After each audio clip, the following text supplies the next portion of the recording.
Shabbat Shalom, everyone. Shabbat Shalom.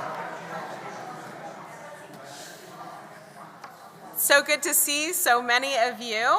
This is my first time in this chapel, which I'm very excited to be in. It's great for all of you to see each other's faces. How nice. I get to see everyone's face when we're in the sanctuary, but now you get to see everyone here.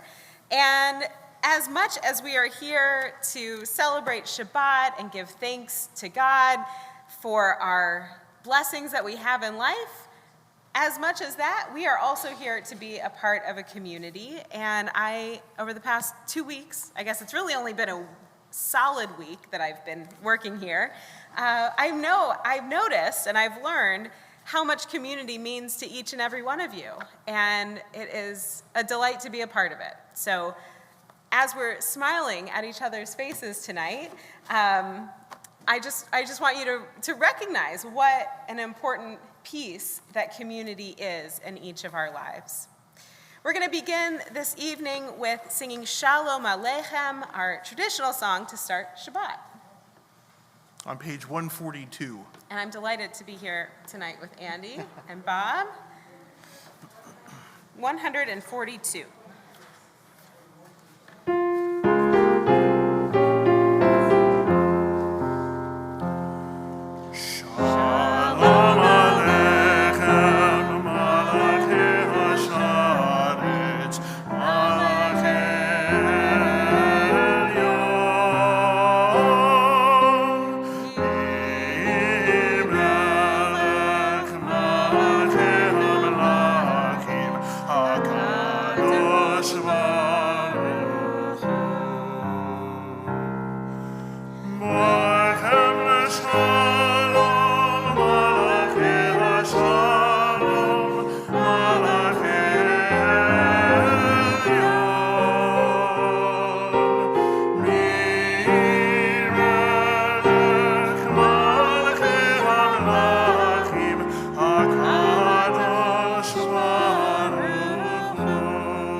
Turn now in our prayer books to page 120 for the lighting of the Shabbat candles. And I would love to call up Glenda and Larry Schwartz to light the candles for us.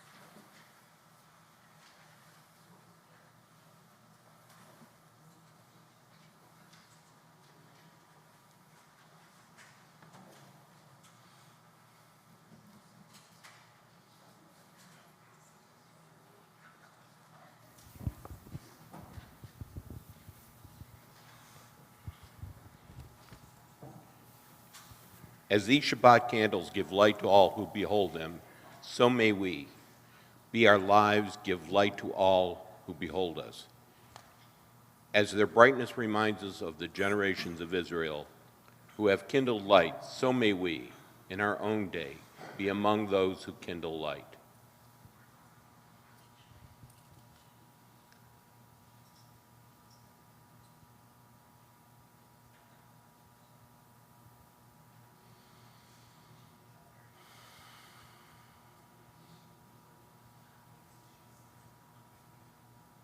It'll get there.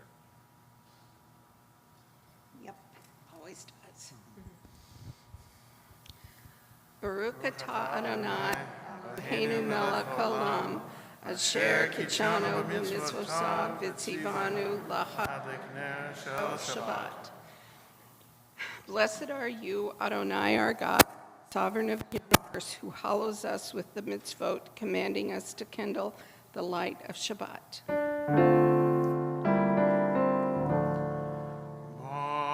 Baruch atah Adonai, Eloheinu melech haolam, asher kidshanu b'mitzvotav, v'tzivanu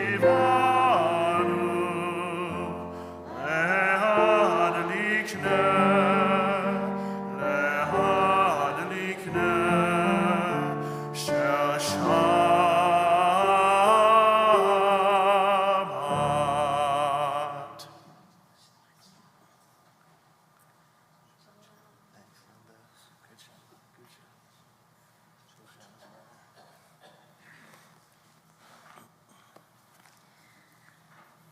We're going to turn now in our prayer books to page 138 for Lecha Dodi, welcoming in the Shabbat presence, the Shabbat spirit into our lives.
Page 144 for the Chatzi Kaddish. יתגדל ויתקדש שמי רבה. בעלמא יברך ידותי והמליך מלכותי. בחיי כל הוא יומי כל ובחיי ידי כל בית ישראל, בעגלה, בעגלה, ובזמן קריב, ויאמרו אמן. יהי שמי רב המבורך, לעולם ולעלמי המaya, יתברך, יתברך וישתבח, ויתפאר ויתרומם ויתנשא, ויתהדר ויתהלל, ויתהלל, שמי לקדושה בריחו. לעילה מן כל ברכתה ושירתה, תושבקתה ונחמתה, נאמילן מעלמה, ויאמרו אמן.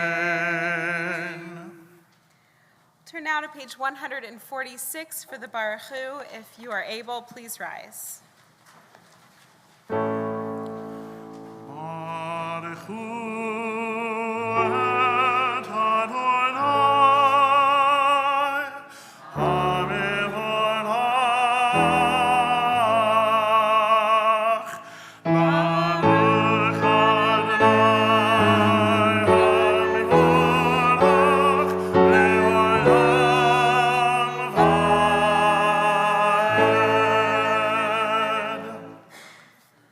We'll join together in the English at the top of page 149 for Ma'ariv Aravim. Praise to you, Adonai, our God, from whom the evening flows. Your wisdom sets the way on which time and season glide. Your breath guides the sail of the stars. Creator of the tide of time and light, you guide the current of day into night. As heaven spans to infinity, you set its course for eternity. Praise to you, Adonai, our God, from whom the evening flows. Baruch atah Adonai, hama'ariv aravim. The following page.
be seated. Vahavta on page 154. ואהבת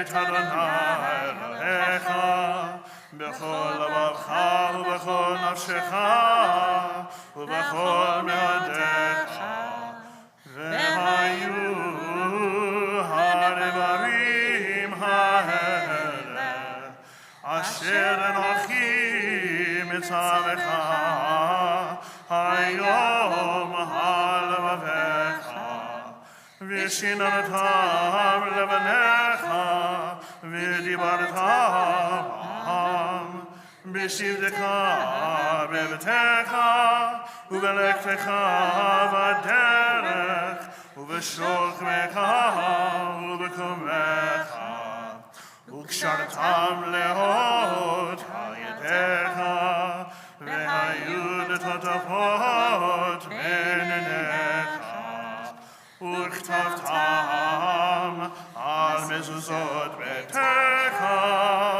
ובשעריך למען תזכרו ועשיתם כל מצוותי והייתם קדושים לאלוהיכם.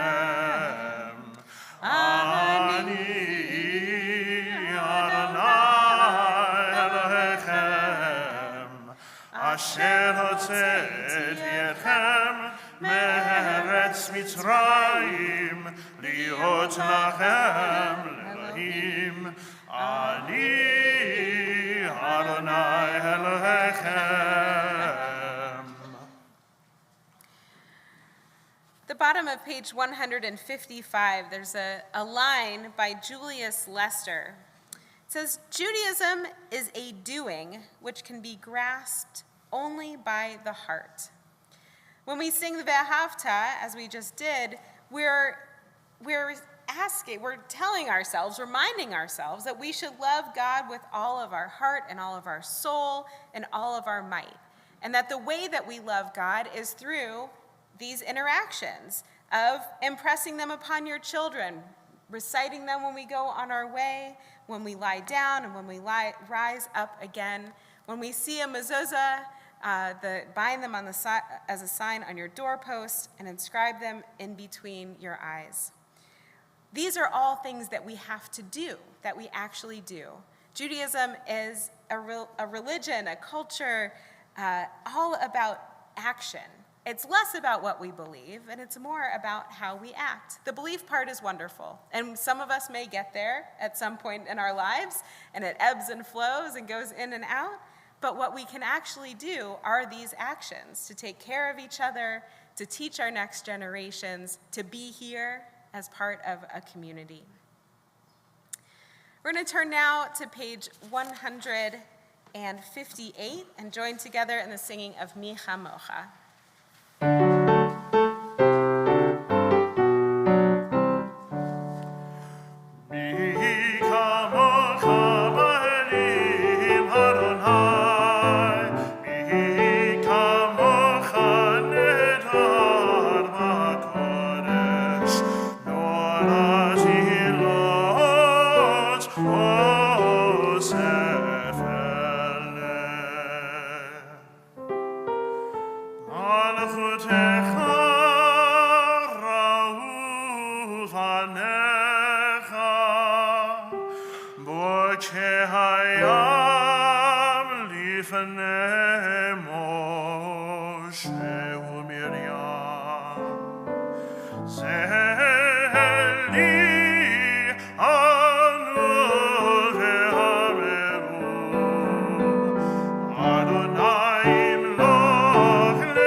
Baruch atah Adonai Gal Yisrael.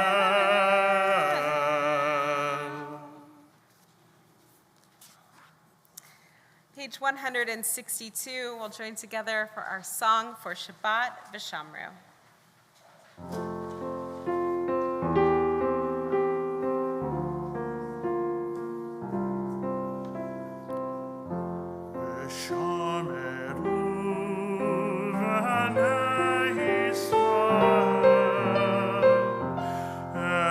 Shabbat, Shabbat,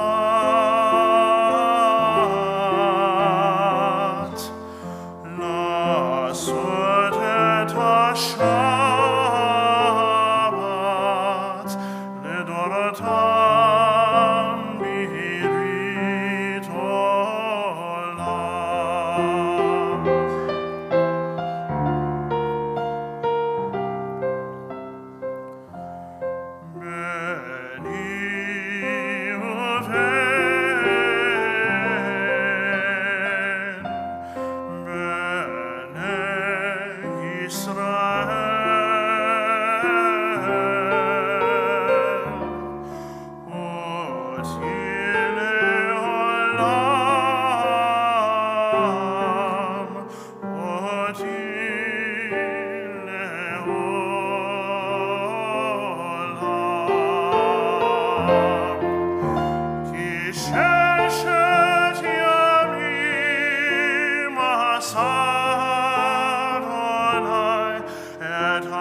השמיים ואת הארץ וביום השביעי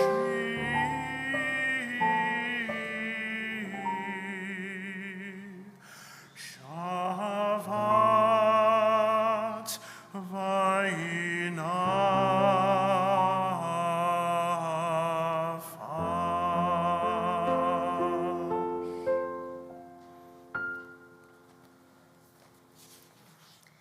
Beginning on page 164, we have the Amidah. If you are able, please rise.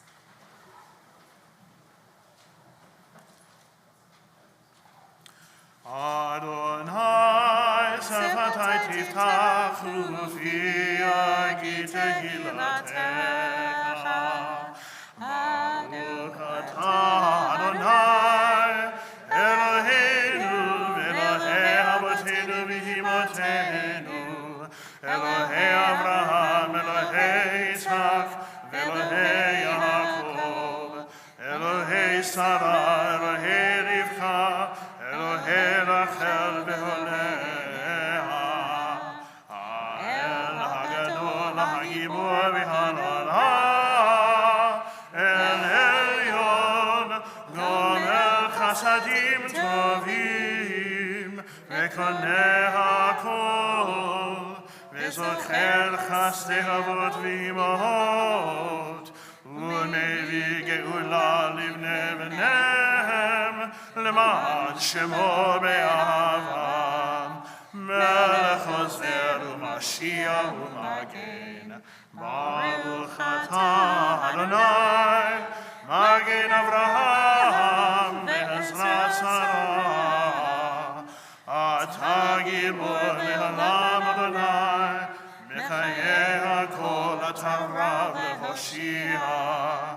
מקלקל חיים בחסד, מחיי הכל ברחמים רבים, סומך נופלים ורופא חולים, ומתיר אסורים, ומקיים אמונתו לשני עפר. מי כמוך מר גבורות, ומידו מלך, מלך ממית ומחיה, ומצמיח ישועה, ונאמן אתה לחיות הכל. ברוך אתה אדוני, מחיי הכל. אתה קדוש ושמך קדוש, וקדושים בכל יום יהללוך הסלע. ata Adonai ha'el hakadosh. Please be seated.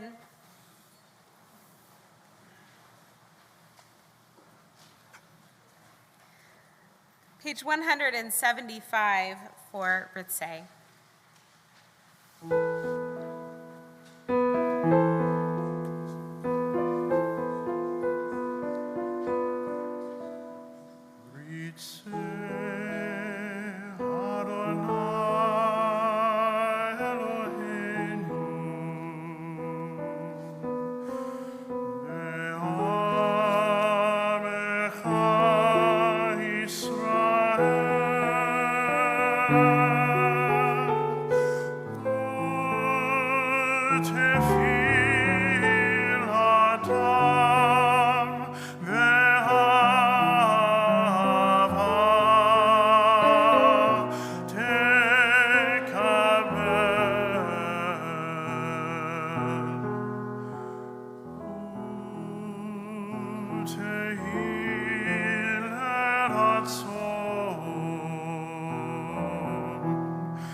You are with us in our prayer, our love, and our doubt, and our longing to feel your presence and do your will. You are the still, clear voice within us. Therefore, O God, when doubt troubles us, when anxiety makes us tremble, when pain clouds the mind, we look inward for the answer to our prayers. There may we find you, and there find courage, insight, and endurance. And let our worship bring us closer to one another, that all Israel and all who seek you may find new strength for your service. Baruch atah Adonai she'otcha levadcha v'ira na'avod.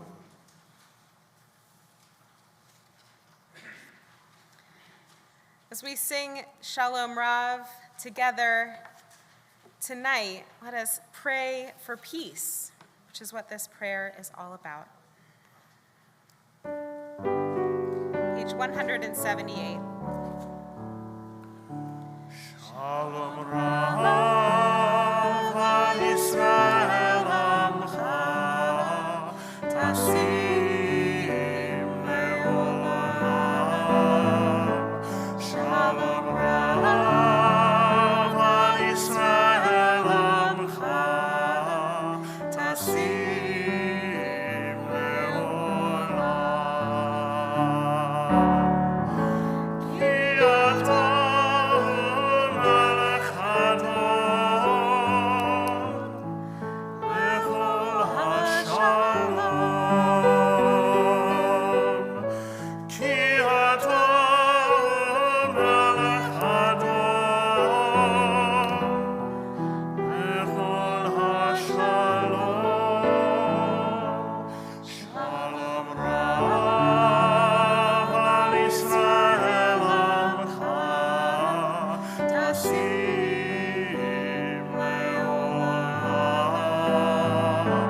Shalom Rav Yisrael Amcha Tasim Leolam.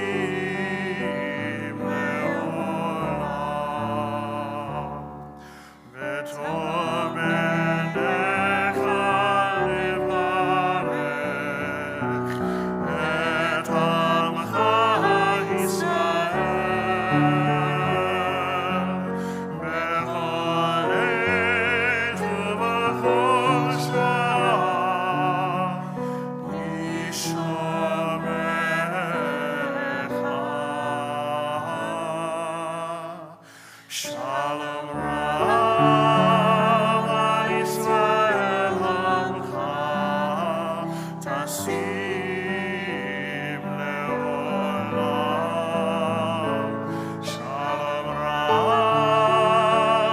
Yisrael Amcha Tasim Leolam. Tasim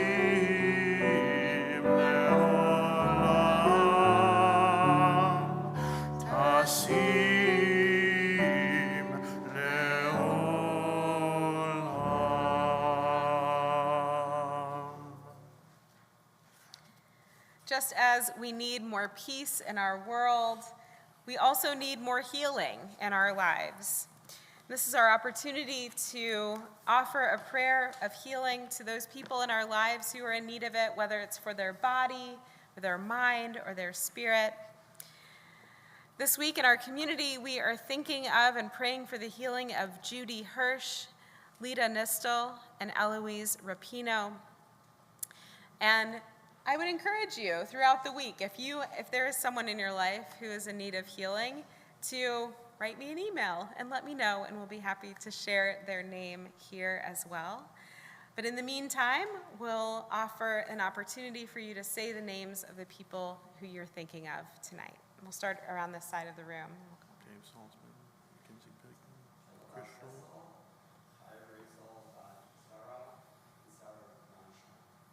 Thank you.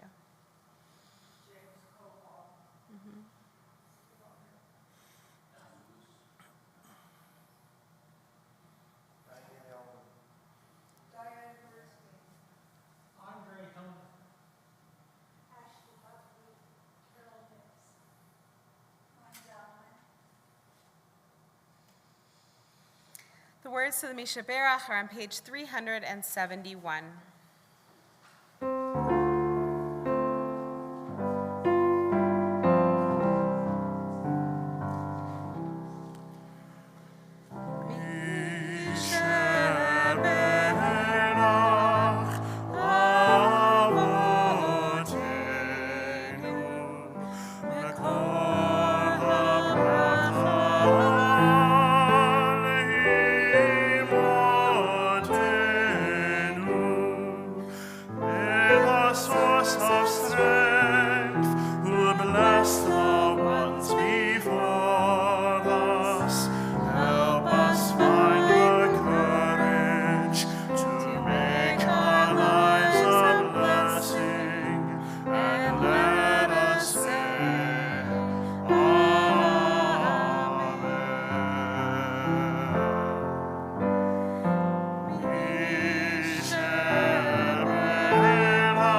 May those we named aloud and in our hearts find a sense of wholeness and healing very soon. We'll take the next few moments for our own personal prayer.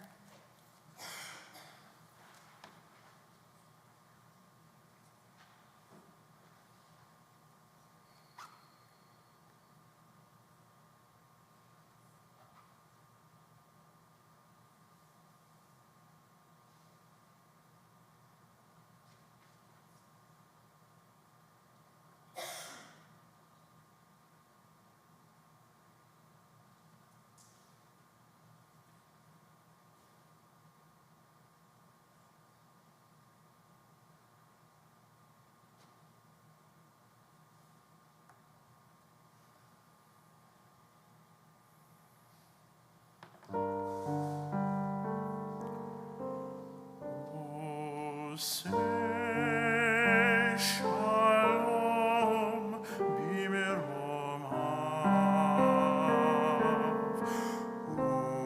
uyase shalom aleinu ve'al kol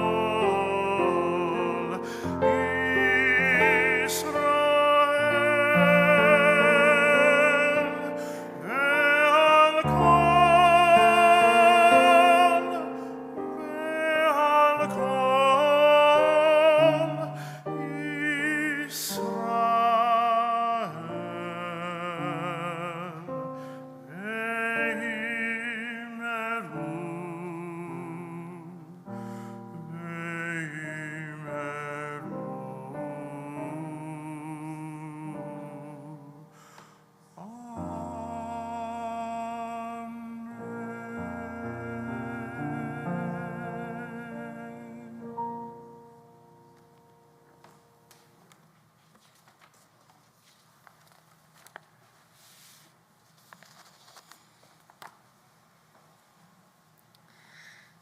This is a story by Rabbi Bob Alper. Reflection, really. He says, in 2019, I lectured at the Chautauqua Institution, focusing on creative rituals. Recently, a woman who attended the event described how she and her family took leave of their longtime home. The sharing of both happy and sad memories in each room, and then turning out the lights and closing the door. What a meaningful and powerful experience for that family. The woman wrote, "We had lived in the house from 1983 to 2019.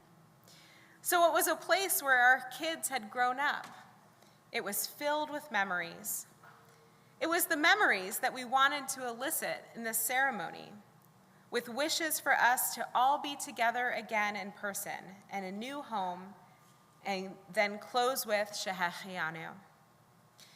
The plan was as follows: to go into each room and ask for memories based on that room, and not just from the house in general, from everyone who wanted to share one. We would then turn out the light in that room, close the door, and move on to the next room, eventually ending in the front hall where we would end with blessings. She goes on to say, 2 of our children, one of our daughters-in-law and 2 grandchildren, were present with us at our home. The other 2 children who don't live nearby were connected by laptop computer and smartphone so we could hear each other, and using the camera, they could see the room we were in. We lived in a 4-level split-level home with a basement and laundry on the lowest level, a family room, office, playroom/music room, and garage on the next level, a kitchen, living room, dining room, and entry hall on the main level, and 4 bedrooms on the upper level. We started in the basement level, which had been at various times a young child's play space, a major train layout space, a computer space, and so on. One son recalled when the washing machine flooded all over the train layout and carpet, which all of the rest of us had forgotten, but after all, it was his train, which prompted a memory of when the water heater failed and also created a flood, and so on. Then we went upstairs, turned out the light, and closed the door. We did much of the same in every room, moving from the family room level up to the bedroom level and stopping in each of the children's rooms to ask for memories. Some were sad, recalling people and pets who had died, but created memories specific to each room in our home. Others were joyous, and others were funny. The entire process took a little over an hour. This was absolutely the kind of ritual that I myself had in mind for my own family as we were leaving San Bruno in the Bay Area where we just came from. I wanted to sit down with everyone at the family and talk about what we appreciated about our house that we lived in for 7 years. But life got in the way. We have little kids. Most of the house was boxed up, and it didn't happen the way that I imagined. But what I love about this ritual that this woman shared is the mindfulness of it and the realization that we all experience our place in the world differently, even different places in our own homes. This week's double Torah portion is Matot Maseh, the last two Torah portions in the book of Numbers. To put it mildly, this book of Torah is quirky. And it ends with a recounting of all of the places that the Israelites traversed through the wilderness on their way to the Promised Land. For 49 verses, it says they set out from one place, they encamped there, and they set out from another place, and they encamped there, and it goes on for 42 stops along the way. The rabbis wondered about this and asked a question. Why, if there's only a limited amount of space for this Torah, for this book in the Torah, why would they have spent so much time and energy with these repetitive verses? The rabbis work under the assumption that no words of the Torah are extraneous. So they ask what we can learn from this repetitious language. And of course, they have ideas. The first idea comes from the Midrash, saying, a parable. It may be compared to the case of a king whose son was ill and whom he took to a distant place to cure him. When they returned home, the father began to enumerate all the stages, saying to him, here we slept, here we caught a cold, here we had a headache, and on and on and on. This text makes sense to us because we have all been there. When we want to retell a story to someone who wasn't there, we often tell each leg of the physical and metaphorical journey so that they can know what we've been through. And depending on who's telling the story, these extra details can be a little laborious, but it's meaningful for that person to share. What that person, and maybe this Torah portion too, is trying to say is, understand me, know where I have been. The second interpretation from the sages comes from Sforno, who's an Italian rabbi. He says, God wanted all the journeys to be recorded in order to complement the Jewish people, that they had followed God blindly through the desert where nothing grew, so that the reward of their faith would deserve to enter and inherit the land of Israel. Sforno is asking us to read all of these place names as a way of recognizing the great strength and commitment that the Israelites had for God during their sojourn. They were so faithful and trusting of God and Moses that they would continue on in this journey to the Promised Land. The third interpretation, you'll notice the first two are very different. They have nothing in common, and the third also. The third interpretation comes to us from Maimonides, who was a 12th century physician, philosopher, and scholar. He says, when we notice narratives in the Torah which have no connection with any commandments, we are inclined to think that they are superfluous, that we don't need them. But this is only because we do not see the particular incidences which make these narratives noteworthy. Of this kind is the enumeration of the stations of the Israelites in the wilderness. At first sight, it appears to be useless. But when the Torah says, and he's quoting here, and Moses wrote their goings out according to their journeys by the commandments of God. So he says, it was indeed most necessary that each of these places be written down, for miracles are only convincing to those who witness them.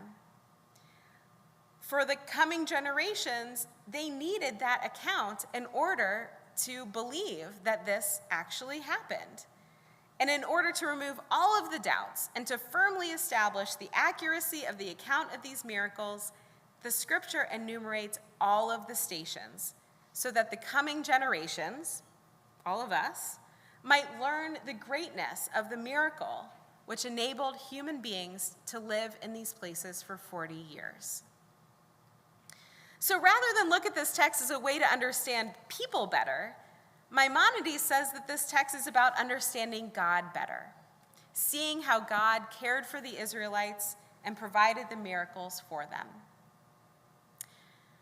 Our sages offer these three interpretations of the text. One, that it was about storytelling, the second was about faithfulness of the people, and the third was about God as a provider of miracles, and that we shouldn't forget it. But what can these place names mean for us today, this week? Dr. Tamar R. Marvin is a current student at the Modern Orthodox Seminary for Women, Yeshivat Maharat, and she says she looks to a different scholar, as we all do, all the time. Yosef Chaim Yerushalmi, who wrote all about history and Jewish memory. He argues that a distinguishing characteristic of Jewish thought is its insistence that history is meaningful. The historical narratives included in Tanakh are not merely informative, but they bear higher meaning that we are intended to unpack. In other words, what makes Jewish tradition different from other cultural traditions is that we insist that history is meaningful. We dig deeper into the experiences of the past through our ancestry, through writings and documents, and we seek to know more so that we can make meaning in our own lives. The Israelites have made it to the promised land. They have concluded their 40-year journey under Moses and God's leadership. They have survived slavery. They created a system of communication with God. They have endured eating manna for 40 years and bore new generations. They fought wars and they made it. When we reflect on our own lives, we see how we also have made it through. When we reflect on the hardships and the good times, when we see a friend we haven't seen for a long time, when we sit outside just to relax, we know that we've made choices to get to the place where we are right now. And it probably wasn't easy, and it might not be easy at this moment, but it is our job to make meaning of our own history. To someone looking in from the outside, it might not mean much to walk through each room of the house saying goodbye, but to us, it could mean everything. Our history matters and makes us who we are today. So may we each on the Shabbat have time to consider our own history and look to the future with a renewed sense of dedication to life and peace. Shabbat Shalom.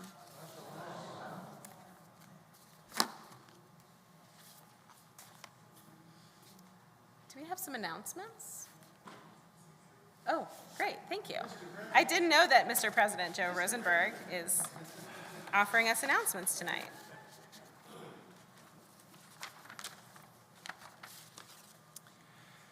The beam of flowers this evening are in loving memory of Jacques Shabbat and are from Audrey, Jack Jr., and Jessica Shabbat, and in loving memory of Susie Kaminsky Miller and are from Jeff and Tom Kaminsky and families. I'd like to invite you all to join us for a Welcome Shabbat family barbecue for Rabbi Delson and her family on Friday, July 28th. Services will be at 5:30 with the barbecue following at 6:30. There is no charge for this event, but sponsorships are available. RSVPs are a must by calling the temple office or emailing Marcy no later than Tuesday, July 25th.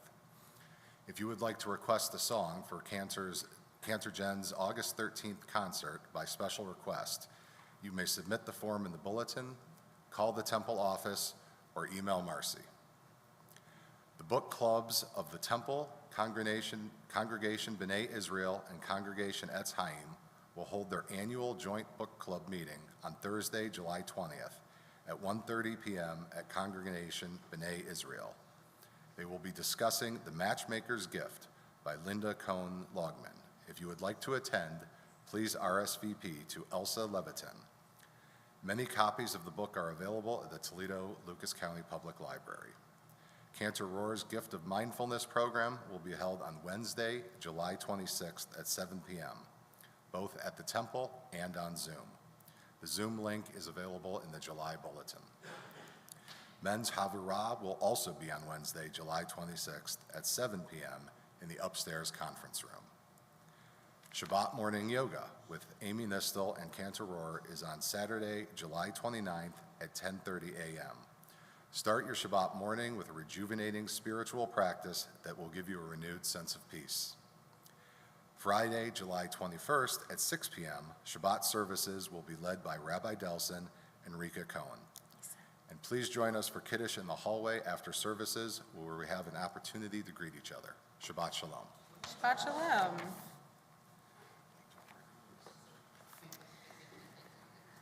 This coming week will be the changeover of a new month in the Hebrew calendar, and it's the month of Av.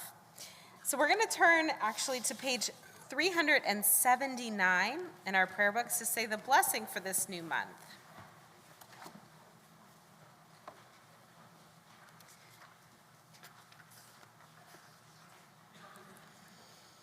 Our God and God of our ancestors, may the new month bring us goodness and blessing. May we have long life, peace, prosperity, a life exalted by love of Torah and reverence for the divine, a life in which the longings of our hearts are fulfilled for good.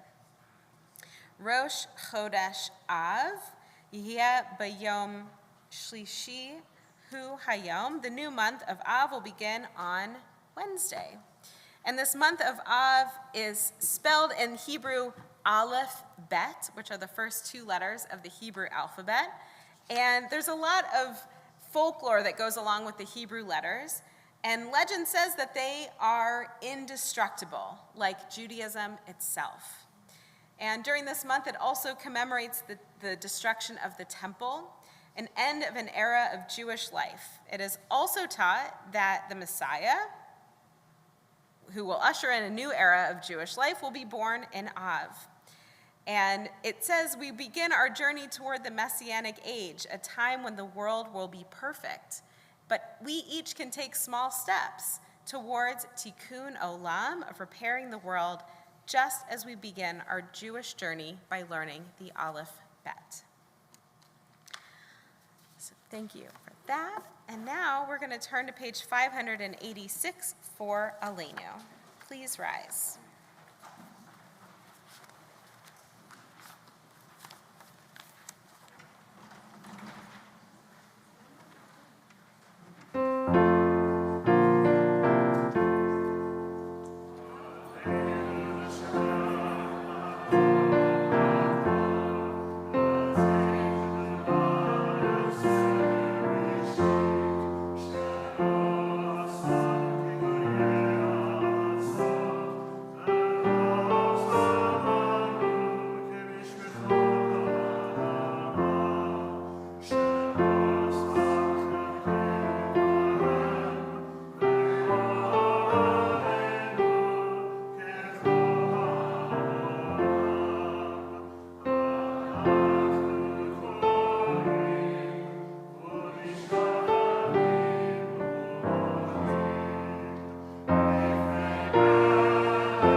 Our thoughts turn to those who have departed this earth, our own loved ones, and those whom our friends and neighbors have lost. The martyrs of our people whose graves are unmarked, and those of every race and nation whose lives have been a blessing to humanity. As we remember them, we meditate on the meaning of love and loss, of life and death. This week we are remembering Ira Weissman, who has died in the past month. In the yard sites that we are remembering this week, Toby Friedman Aharoni, Louis Baum, Jack Brandman, Jacques Chabot, Reuben G. Cohen, Bertha B. Cohn, Myron Edelstein, Emil M. Epstein, Julius Feibelman, George Friedman, Elton S. Gallen, Fred George Gamiel, Bertha Betty Powder Goldman, Stanford Goldman, Louis Heilbrunn, Paul L. Kahn, Susie Kaminsky Miller, Richard L. Kaplan Jr., Cheryl Castle, Velma Crum, Philip Michael, Elliot L. Miller, Phyllis M. Phillips, Goldie Powder, Alec Rawacher, Walter S. Reese, Celia Robinson, Louis Rosenthal, Blossom Rosenzweig, Samuel Rudolph, A. H. Steinberg, M.D., Faye Sustin, Hannah Tannenbaum, Max C. Tavel, and Alex Termal. If there are other names you'd like to mention or names that you would like pronounced the correct way, I encourage you to share their names now.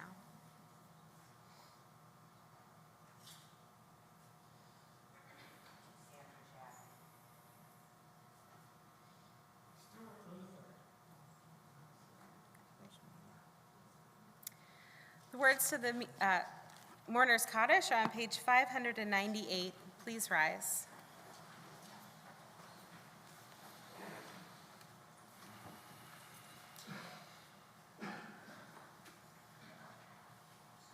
Yitgadal v'yikadash shemei Rabbah, be'alma divrach hirtei v'yamlich malchutei, v'chayechon u'yomechon u'chayei dechol beit Yisrael, ba'agalal v'zman kariv v'imru. Amen. Yehei shmei Rabbah mevarach le'olam olamei almaya. Yitbarach v'yishtabach v'yitpa'ar v'yitramam v'yitnaseh v'yitadar v'yitalev v'yitalal shemei v'kudisha b'rechu.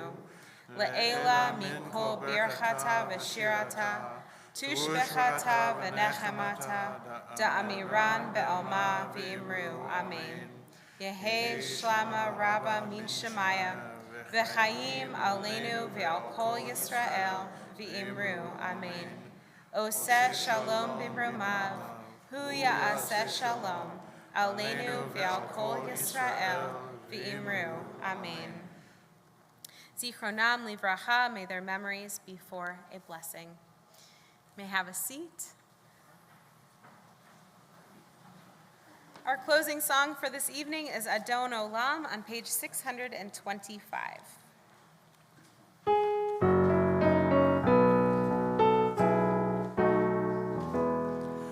Adon olam asher malach b'telem kol yitzir nivra le'et nasa v'chetzol kol azar melech shemoni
Shabbat Shalom. Please join Shabbat us Shalom. in the hallway for Kiddush and Motzi.